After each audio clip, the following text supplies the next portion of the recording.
I decided to go for an evening walk.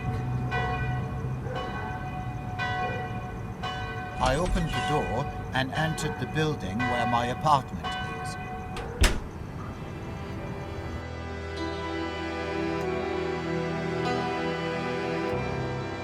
Then I opened the door.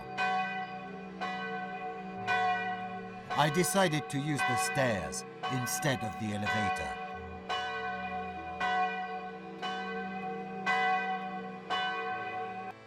Then I opened the door to my apartment and entered.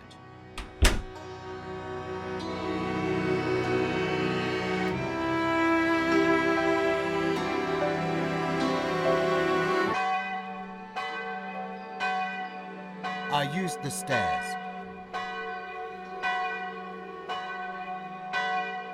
I opened the inner door.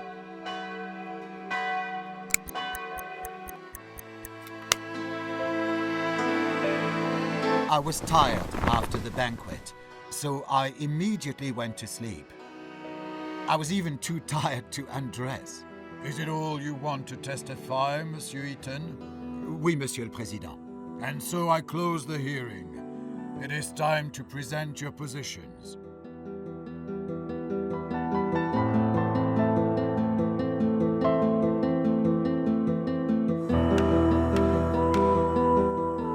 Monsieur le Président, the accused tried to trick himself off the responsibility.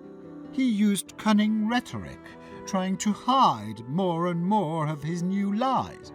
However, in view of the evidence presented by the prosecutor, I have no doubt that Alfred Eaton, defendant who appeared today before the court, murdered Marie Capet in cold blood. Please, let the High Court not be deceived by his tearful stories about a poor gypsy from the country who gained his success with hard work and which Marie Capet so cleverly tried to destroy.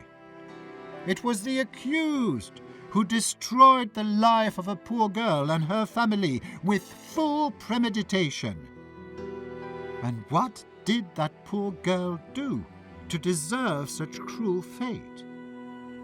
She was searching for a better life and was employed as a maid in the same building in which a dangerous psychopath lived.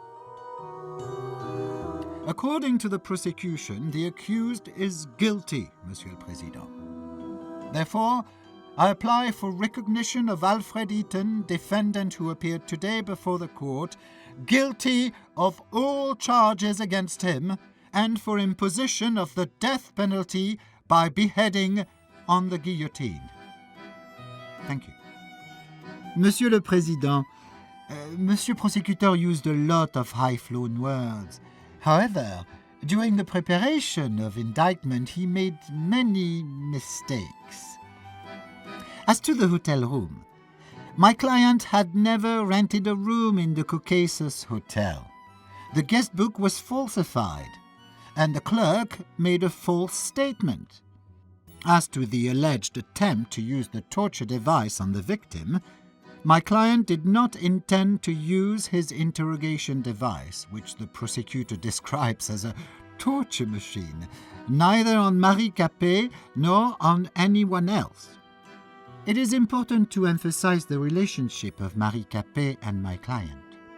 According to the testimony of the victim's parents, she felt a deep resentment and contempt, both for my customer and for his work and success. As to the meeting with Marie Capet in his apartment, my client has never met with Marie Capet in his apartment. We do not know where Madame Capet's fingerprints inside of that apartment came from.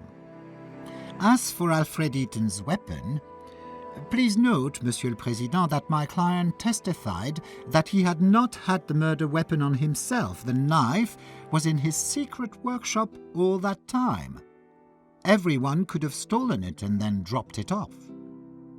As for the murder, as my client testified, he did not kill Marie Capet.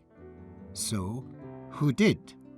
As for the testimony of the neighbor who saw Alfred Eaton entering the building covered in blood, According to my client's testimony, that meeting had never taken place, so the witness made a false testimony. Taking into account the evidence from the neighbors' opinions, the witness might have had a motive, an aversion towards my client, and racial prejudice. Thank you, Monsieur le Président.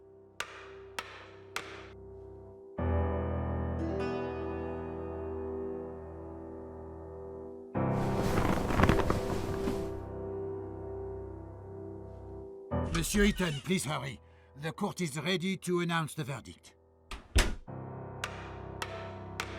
The verdict on behalf of the République Française. The court, as present, hereby finds that Alfred Eaton, accused of murdering Marie Capet, is guilty of the charges against him, and sentences the accused to the death penalty by beheading on the guillotine. The executions will be done in Prison de la Santé the next day.